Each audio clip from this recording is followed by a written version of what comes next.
Hello and welcome to today's episode of the Work at Home Rockstar Podcast. Very excited for today's guest. He is a speaker, a business consultant, and the host of the Next Level University podcast. Very excited. He helps people to get to the next level. And I am speaking with Alan Lazaros today. Hey, Alan, are you ready to rock? I am so ready to rock. Let's do it. Beautiful. So we started off on a good note. Tell me a story of success in your business that we can be inspired by. A story of success in our business. So, during the beginning of COVID in 2020, a lot of people were really freaking out, not just for the health risk, but also the risk of their own future, their own financial future, their own business. Kevin and I had a podcast. It was called the Hyper Conscious Podcast, and we rebranded it to Next Level You. But we were actually recording in the basement of one of our homes, and we had like a white backdrop, and it wasn't a great backdrop. And when COVID hit, we had massive uncertainty. And I'll never forget this one moment where we went to a private gym with a close friend of ours who's also a podcaster. His name's Mark Metry. He has a podcast called the Humans 2.0 podcast. And we did a mastermind every Wednesday with him, just learning about podcasting, this industry, how to be better, all that stuff. And obviously, we went to a private gym because we're all into fitness and all the gyms closed.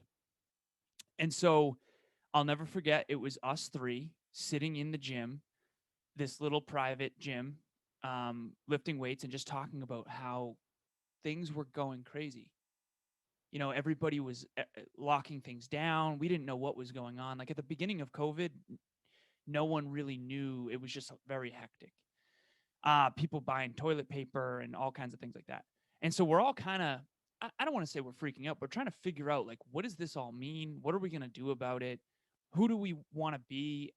And this person, Mark Metry, had a full speaking lineup for the whole year. And I know that you're a musician and you had a bunch of gigs probably lined up that got canceled. And we were speakers as well. So a lot of our income and potential income was just taken away overnight.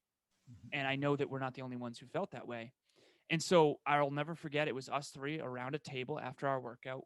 Each of us had our notebook in front of us, our journal. And we were literally writing down who we aspire to be, what are the pivots we're going to make in our businesses, and how are we going to come out of this thing better. Whatever this COVID thing is, we're not going to let it get us down. Okay. We talked about it.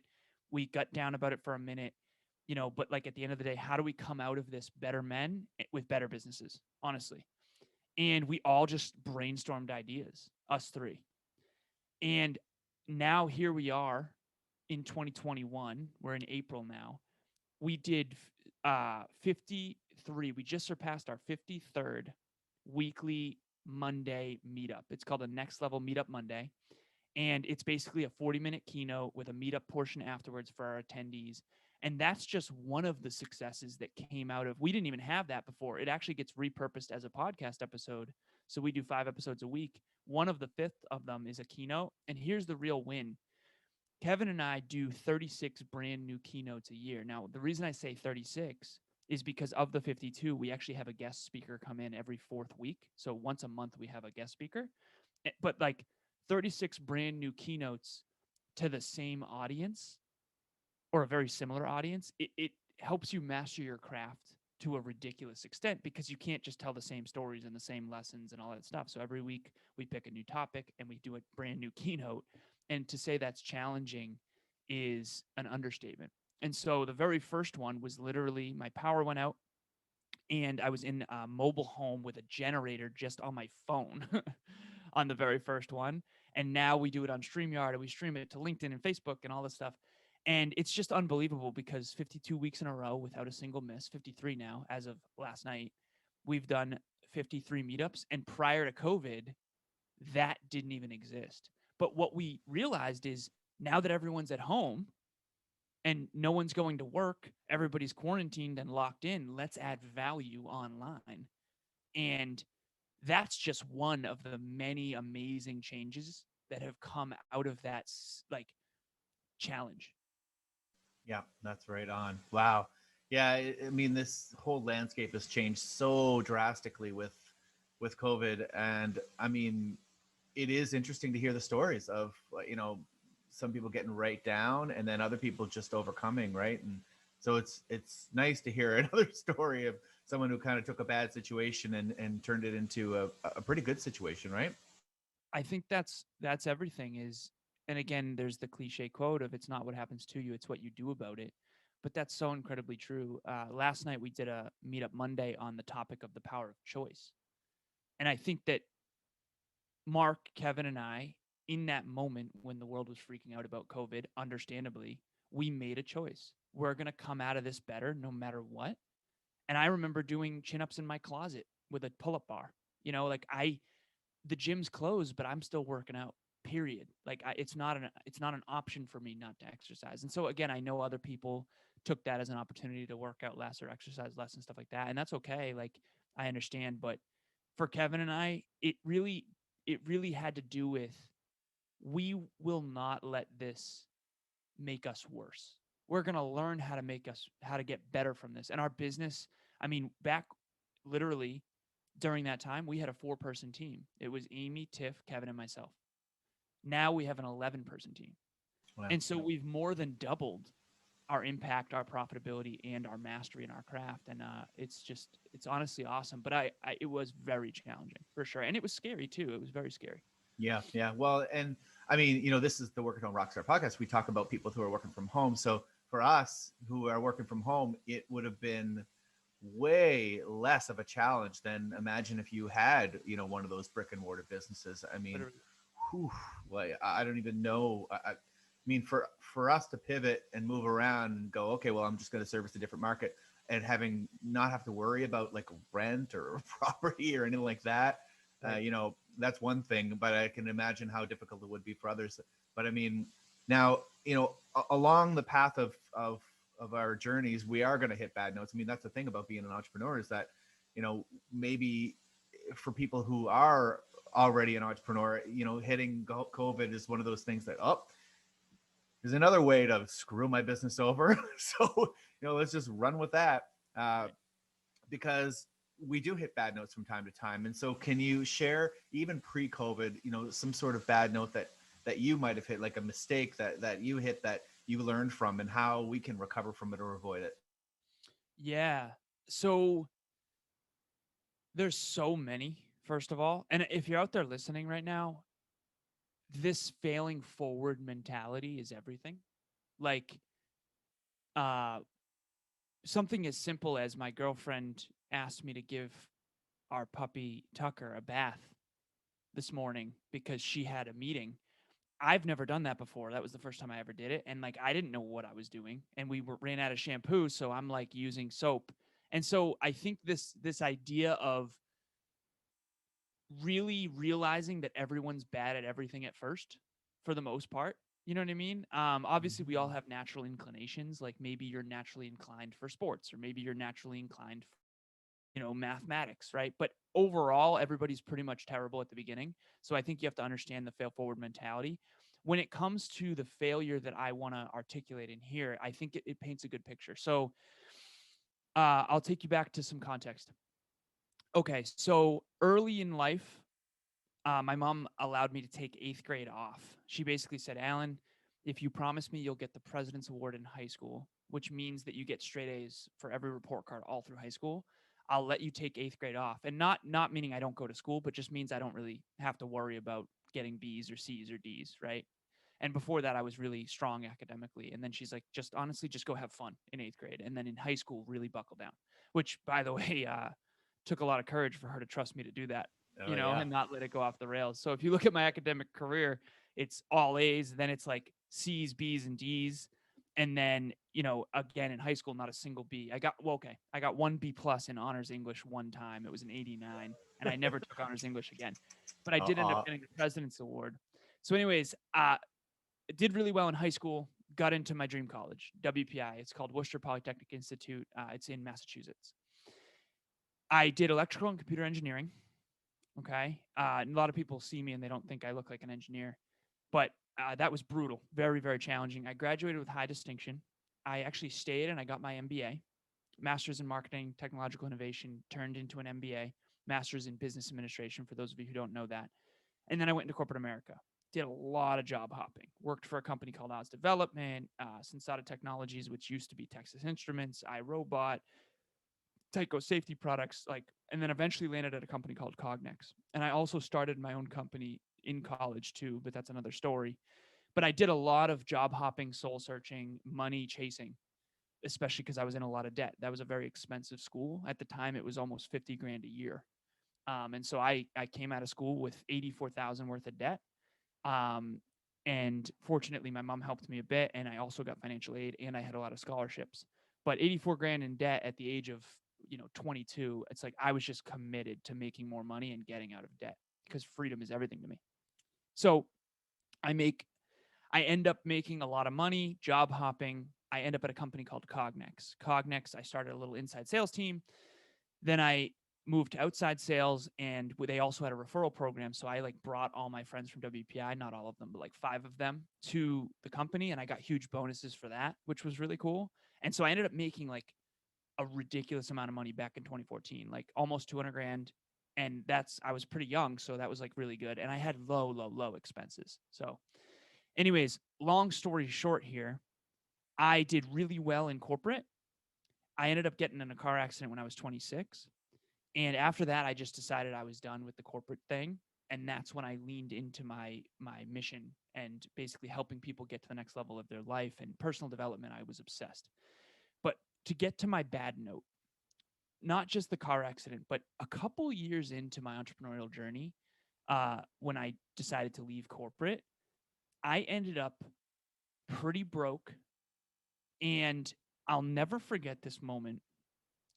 My buddies in LA at the time, and his mom lives close by to where I lived at the time, a hometown that I grew up in of Uxbridge, Massachusetts. And she needs help moving furniture and landscaping. And I'm literally, now keep in mind, in 2014, I was making nearly $200,000 a year. And now I have a master's degree in business from one of the top technical institutions in the world. I have an electrical and computer engineering degree in a technological economy. And I also got offered the VP of sales role for a $1 billion tech company from one of my main mentors, was the CEO of it. And I said no to it to stay true to this podcast back when it was the Hyperconscious podcast. Okay. So Wow. saying no to all of that to stay true to my dreams. And I'm literally landscaping for my friend's mom in the hot sun, moving rocks for 4 hours for $100, sweating profusely. And I just remember having this moment of that is how committed I am to this dream. I just will not. And for me, that was a really down moment. It was a bad note because I was miserable. I had just broken up with my girlfriend at the time. I just felt like such a loser, honestly. And if you're out there right now and you work from home and you are an entrepreneur, there will be times where you feel like such a loser. And a lot of people will sugarcoat that entrepreneurship's great and all that. It's brutal. It's honestly brutal at times. And anyone who tells you it's easy either got lucky or is full of it and trying to sell you a course. That was a really bad note for me. And I had to really look inside and say, Alan, how committed are you really to this podcast and this mission and this speaking career and being a business consultant? And I just stuck through it. And now here we are, right? Almost 600 episodes in. We've got a huge business model. We've got an 11-person team. We've got 6-figure incomes. Everything's wonderful now, but I will never forget. I will never forget being handed that $100 for a full day's work out in the hot sun while I had a master's degree in business and said no to $250,000 a year. That story to me is I know it doesn't sound like a bad note now because I have reverence for the fact that I hung in there, but that moment was make or break moment for me of this is brutal. This is the pain is great enough. I might go back to corporate, but I won't do it. And had I made a different choice, I would not be here talking to you today. So hopefully that resonates with people. Wow. Yeah. Well, I know how you feel because as a musician, I've done a Yeah. lot of crazy stuff for $100. Yeah. But you know what? It's a different story. No, that's Hopefully inside of integrity, right? No. yeah. No. It's just, well, that's the thing with music. I mean, we do it because we love it, and there's not a whole lot of money in it because of the fact that so many people love it. Yeah, exactly. But yeah, no, I definitely hear you for sure. Now, I heard you say something earlier, and it was like, everybody's going to be bad at something when they first get started, and I hear the people say practice makes perfect. I don't think there's such thing as perfect, so I say practice makes progress. Yeah. And oftentimes when someone says, uh, with music, for example, if you want to be a good musician, you have to be totally okay with being a terrible musician, Right. because Right. everybody, the first time they pick up an instrument, they're going to suck. There's not. I would love to see somebody who picks it up for the first time and is great. Like, so, Mozart, maybe.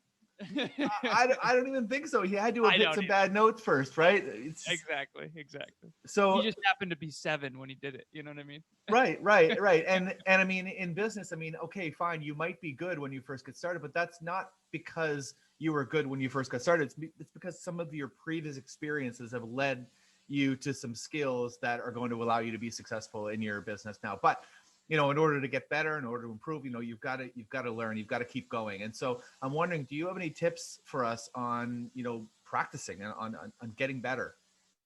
Yeah. So I do have a formula. So I have a formula. I'm a math guy. I have formulas for everything. If you're out there listening and you're not driving, I would write this down. So there's two separate sides to this formula. One is prep, rep, reflect, perfect. So I'm formulas for everything. So prep. Okay, so for this interview, I prepped. On my way to the studio today, I listened to an episode where you interviewed someone. So that's my prep work. Okay. People are rewarded in public for what they prep for in private. So I was alone prepping for this today. Okay, that's the prep. Rep. Do the rep. I'm a fitness guy, so like I'm talking like reps in the gym. So do the actual interview. Okay, so this is the rep right now. Okay. Reflect. I asked you if I could record it because no matter what, even if you thought it was terrible, I'm going to want to listen back so I can get better. Okay, so I'm actually recording this on my end as well because I Awesome. always get high on my own supply. Always. Here's why. Because I want to look. Did I say where my pause is good? Because I'm a musician too. I'm a performer. I'm a speaker, right? So my craft is speaking. Did I tell engaging stories? Were my tonalities well? Did I have like good pauses? Uh, did I hit vulnerable emotions? Was I able to do the full range of intensity and also vulnerability of emotion? Was I a good storyteller? And all of that kind of stuff. So prep is what you do behind the scenes to prepare for anything. The rep is doing the actual performance. So that's when you're on the field, you're on the stage, you're on the mic right now. Okay, then reflect. So critical. Go back and see, okay, did I do this, and this, how I thought? Okay, because you're an audience member listening right now. I need to put myself in the seat of the audience and see how this was received to the best of my ability. And then perfect. Now, I know you mentioned that perfection's not a thing. I couldn't agree more. Perfection's not a thing. Okay, prep, rep, reflect, perfect. When I say perfect, what I mean is the pursuit of perfection, but you never actually get there because there's no such thing. Mhm. So after the reflection piece, that's where you say, okay, now I'm going to do this differently. So one of my biggest challenges in this virtual podcast game or world is I don't look at the camera enough. I'm looking at you.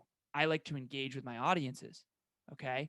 I need to look at the camera more effectively, especially if I want to be a world renowned speaker in the future in a virtual world when we all have, virtual reality going on. And so I'm anticipating that future and I need to get better at looking at the camera. Right. So that's something that I'm going to look at when I review this. And I'm going to say, I didn't look at the camera again. Right. At one point, we had an jar. Kevin and I had an jar, and you had to put money in the jar. How many times you said and now I don't say that much, but I still don't look at the camera. So you're never going to get to a point where you're done perfecting, when you're done making progress, rather. But that formula is absolute fire. The second piece of the formula, before I get too esoteric, is frequency, intensity, density, duration. Okay, so think about the gym as an analogy. How frequently do you exercise? How intensely do you exercise? In other words, how focused are you? Density. How much work can you get done in the hour. And then duration is obviously the hour. How long do you work out? So my girlfriend and I work out 5 days a week for 1 hour. That's the frequency, is 5 days a week. The intensity is how focused were we as a team during the workout. Density is how much output can we put into that hour. And then the hour is the duration. We used to do 40 minutes. We just bumped it to an hour because we're in a cut now. But those two formulas, you know, they're the mastery formulas, in my opinion. One of them is macro, frequency, intensity, density, duration. That's the long term. And then the other one is prep, rep, reflect, perfect. And so I'm a math guy, formula guy. If you lived by those two formulas, whether you're a musician or an athlete or a pianist or a podcaster, you have to get better at what you do. You have to. And if you're not focused on that, and you're not going to get better just by showing up, you have to be intentional about getting better. And that's one thing that I've learned, especially in podcasting. Right on. Love it. And I love what you're saying there. And especially the part about just, you don't really get happy. I mean, imagine last time you hit a goal. Like when you hit the goal, you don't, you're not happy forever. I mean, you might be happy for a few minutes and then you're like, okay, what's next? I think what really keeps you going is just that general progress, just getting better and getting better. That's what kind of drives us as humans. So, having that process that you just mentioned, I mean, I'm thinking about it as you're saying, and I'm like, yep, I do that. I don't have it in a formula, but I do. And I think that probably, and especially, with anything that you're passionate about, you are going to want to get better. You are just going to have that drive for it, right? Absolutely. There's a quote that I absolutely adore. Brian Tracy says it. He says, if you do not love what you do enough to want to be the best at it, then get out of it like you would a burning building. You don't have to, so here's the thing that's interesting. I suck at cooking and I'm never going to be good at it. You want to know why? Not because I'm not capable. I don't like it. I don't care, right?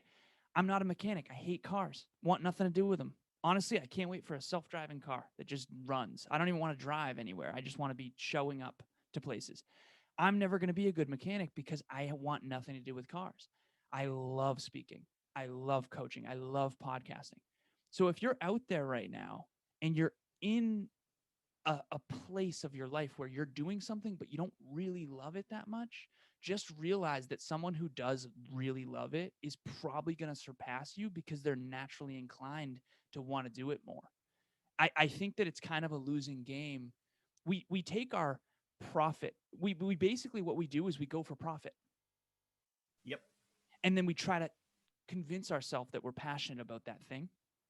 And that's why you see like all these fads like Clubhouse, right? It's like I don't jump on Clubhouse because it's going to get me followers, right? It's I do what I do because I love what I do and because I'm helping people with that craft.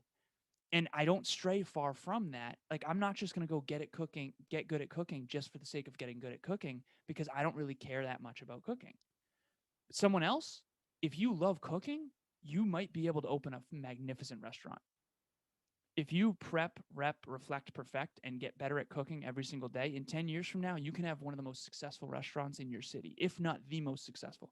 There's no question. The question is, are you willing to put in the work for a decade to get so unreasonably good at something that other people, you get a reputation, you get a brand, right? It's like if I were to say, ba-da-ba-ba-ba, we all know that's McDonald's, Yeah. right? What if you were that, but for having the best steak dinner in town, right? And if you did, you'd be super successful, but it takes a decade of hard work and consistency. But if you love what you do, you really can become unreasonably good at it. Yep.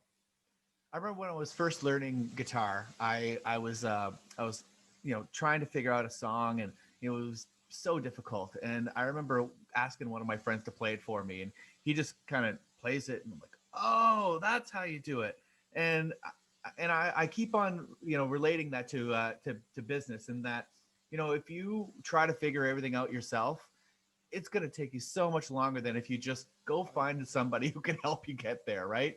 And Literally. So I'm wondering, like, what about you? Do you have mentors, coaches? I mean, you mentioned Brian Tracy earlier. I'm assuming you do. So tell me a little bit about, how you go about finding the right people to learn from, and, why it's important. You know, I you this is a bold statement, but you will never find someone who's truly extraordinary at something who didn't have guidance. Michael Jordan with Phil Jackson, right? And his personal trainer Tim Grover. He attributes so much of his success to his coaches and his mentors. The best athletes in the world, Tom Brady and Bill Belichick. It, the best vocal coaches for Taylor Swift has a vocal coach. Like, whenever you see someone succeed, I want you to look at the 5 to 10 years prior. Seeing someone succeed is the least relevant part if you want to replicate it. Yep. And it's interesting. It's like, if you want to make chocolate cake, you got to go find the recipe. Go find the person who makes the best chocolate cake, study the recipe, and then make it better. And so, yes, I do have mentors and coaches. I have so many. I mean, I mentioned the CEO. He was actually COO of iRobot and some other tech companies. His name's Jeff. Nick Cavuto is one of my main mentors right now. A lot of people don't know him, but he's incredible. We talk to him every week. He's just the entrepreneur's entrepreneur, man. Just unreasonably good at business. Like, wow. I could talk Brant Pinvidic. David Meltzer is a dear. Some of your listeners might know him. He's a dear friend and mentor of ours. Evan Carmichael, the guy who does the top 10 ways on YouTube. Evan Carmichael's a dear friend and mentor. My girlfriend, her name's Emilia. Every night, I always say I have the best coach in the world. I'm telling you, man, she just asks me questions and gets me to like reflect on stuff. And I'll ask her questions and I'll say, we call it, it's a little weird thing, but we call it spiritual fifi. So I basically tap into her intuition and I say, sweetheart, I'll ask questions about like, sweetheart, where do you think I could improve? What does your spiritual self tell me I'm missing? And she'll just go off and it's like I get all this unbelievable feedback and then I take it and I go. Her ability to anticipate the future is, especially with human beings, her thing is relationships, interpersonal relationships, and team building. It's like so high. And she's helped me help so many people. Like, the way I lead my team now is different and all that. So if you're out there listening right now, this is the analogy that I use to try to help people understand this concept, because sometimes the people who need guidance the most are the least inclined. Everyone right now listening can think of someone in their life who desperately needs personal development, desperately needs that self-help book, desperately needs help and advice, but like never asks for it and doesn't read the book or doesn't go to the seminar or doesn't listen to podcasts.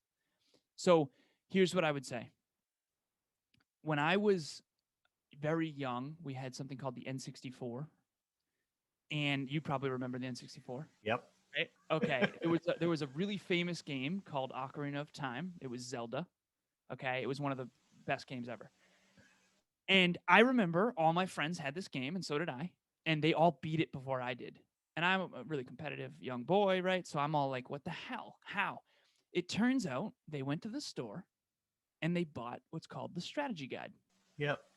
And I got stuck on the water temple. And for anyone who's played that game, they know exactly what I'm talking about. Brutal temple. And when all they did is go and buy the strategy guide that gives you all the answers on how to succeed in the game, that's how life is. Go get a strategy guide. No one has been successful on their own. No one is self-made. There's no such thing. We live in an interdependent world.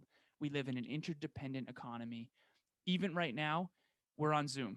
I pay Zoom to help me run my business, and so do you, right? And Zoom makes revenue to go help other people. So it's all interdependent. We didn't pave the roads. We didn't create Zoom. We didn't create WhatsApp. We didn't create the internet, right? So this idea of being self-made is not real. It's not real. You live in an interdependent world, and you need a team of people around you, and that must include coaches and mentors, period. If you're not doing that, you are definitely not maximizing your potential as much as you could. Yeah. Yeah. And I mean, you mentioned a couple things about, just, I think a lot of it has to be, you have to have the ability to be vulnerable and to recognize that you're not perfect and that there is areas to grow, and you have to be okay with accepting that feedback. Right. And, right. I think that's where I think a lot of people really, I mean, maybe we've been programmed to, don't cheat, you got to figure this out yourself. And Right. I mean, those guides, they're cheat guides, so and you wonder why, the C students end up being the most successful business people, because you know Right. they always had a good friend who was one of the A students. Yeah. Literally, literally. And now they're, rolling in it because they're okay with going out there and asking for help and just saying, hey, I can't figure this out, I'm not smart enough, tell me what I'm supposed to do. They give you the answers, off you go, right? So true. So true. Yeah. So powerful. It's interesting. We were conditioned not to ask for help. It's Yep. it took me till my master's degree to take an entrepreneurship course. Well, It blew my mind because once I learned entrepreneurship, I went, wait a minute. If I'm resourceful enough, smart enough, and hardworking enough, I can do anything I want. And after that, as a kid, like I was like 22 or 21, I was like all in. And I started a little company called Campus Libre. It was a campus specific um, online website where it helps people buy and sell textbooks with a mhm. couple of my friends. See, I was the marketing person and the branding person. I didn't build the website, right? I had three technical coders doing the UI, front end, back end, all that. I could never have done that on my own. Genuinely, right? And I think that's where humility comes in. Like realize that like you're good at what you do. Stay in your genius zone. Your genius zone is and if anyone's interested, your genius zone is, in my opinion, it comes down to these four things. So think of a Venn diagram with four bubbles, and the center of it is your genius zone. Upper left, what do you love most in the world to do? Okay. For me, it's speaking, podcasting, consulting, helping people, coaching, specifically obsessed with coaching. Okay. I've been coaching my whole life, even when people didn't want my advice. Okay. Number two, what are you the best at? What would a stranger say? Holy crap, you're so good at that. Okay. Natural inclination. Like, what are you naturally just gifted at? Okay. Now, everyone sucks at first, but like you have a natural inclination for this thing. Maybe it's Yep. talking to people. Maybe it's coding. Maybe it's mathematics. I don't know what it is. Okay. Bottom left. What do you believe the world desperately needs more of? For me, personal development. Dude, if I had personal development when I was growing up, my life, I didn't go into this, but my father passed away when I was 2, and I had a stepdad for 13 years. And let's just say personal development was not common in my world. And this was before the internet. So like we didn't, you know, Tony Robbins wasn't big yet. Like I didn't know this idea of personal development. I found it at 26 and I went all in on it ever since. So what does the world desperately need more of? For me, I think personal development, knowledge, guidance, mentors, habits, that kind of stuff. Okay. And then the fourth one, and by the way, if you want to know what the world desperately needs more of from your perspective, what makes you cry? What injustice in the world makes you cry? And what honestly pisses you off? I'll give you an Nice. example. My Yes. my girlfriend, her whole life as a little kid, her dream was to go see the Great Barrier Reef. She went to go see it, and it was the Great Barrier Graveyard. Even telling the story, literally, she's in tears. That to me means that part of her purpose is to help the environment, right? That's what she's here for. There's a reason it gets her emotional. It's because that pain can create positive change in the world. And obviously, we need a lot more environmentalists. Anyone who has their eyes open knows that, right? So that's wonderful. Number 4. Okay, so the first one, what do you love most? Second one, what are you the best at? Third one, what injustice do you want to solve in the world? Like, what do you think the world desperately needs more of? And then number 4 is what does the marketplace actually pay the most for? The example I use on this one is, let's say hypothetically I could spit a cherry pit 50 yards. Doesn't really matter. Maybe I could go to the circus, right? Yeah. But if I can throw a football 50 yards, see, that's marketable, right? So it's not just what you love, what your strengths are, and what injustice you want to solve in the world. It's what can you actually get paid for. I have a buddy of mine who's really, and I'll keep this anonymous, he's not really that good at much stuff. Like he's not really good at much, honestly. And I don't mean that to be mean. He's just not very well rounded. He's really good at coding. Yeah. The dude knows every language, C++, JavaScript, all of it. Unbelievably good at coding. Guess what? Makes more than $250,000 a year I bet. for a company called DraftKings. It's like the world needs and pays for coders right now. Okay, 50 years ago, being good at coding kind of didn't matter that much. So if you find the center of that and then you go all in on your genius zone, you're going to be you're going to live a much more fulfilling life, and you'll be able to create income, which will create a lifestyle that's truly magnificent. Love it. Agree 100%. So now I'm dying to hear your guest solo. So tell me, what's exciting in your business today? What's most exciting in our business is we just started an initiative called group coaching. So for a long time, we had one-on-one coaching. There's two facets. There's Next Level Podcast Solutions, which is a podcast agency that does YouTube and all your producing of all your stuff, teaser clips, all that. And Kevin runs that, my business partner, Kevin. And then we have Next Level Business Solutions. That's me. And I help you basically scale and monetize your business online in the digital world. And basically, if you have a business and want to start a podcast, you can start with me, go to Kevin. If you have a podcast and want to make it a business, you can go from Kevin to me.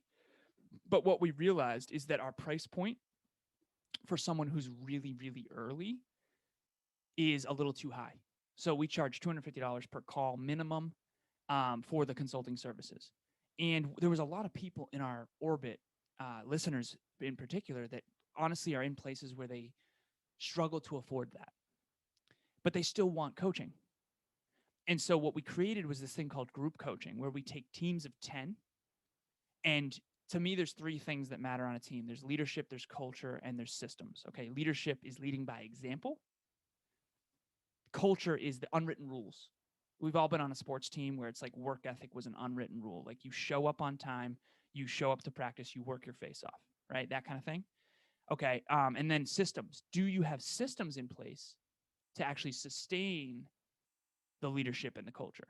And so for us, we call it peak performance tracking, and we all have a daily dozen habits. We all have a KPI, which is a key performance indicator. I won't get into all that, but what we did is what we do on the NLU team. We have an 11-person team, global, and it's all virtual, by the way. I have team members that we've never even met in person, which is crazy to say, Yeah. But what we did is we took that atmosphere and we replicated it in these other group coaching teams. And so we have two teams right now, two groups. One is called Ambitious Army, and we have a WhatsApp chat where they're all in it. Even right now, they're all talking and holding each other accountable right now. And then number two is called Gratitude with Attitude. Two groups of 10, they're teams, and they're competing with one another in a way to who can achieve more in the next 90 days. That's cool. And so that's what I'm most excited about is group coaching.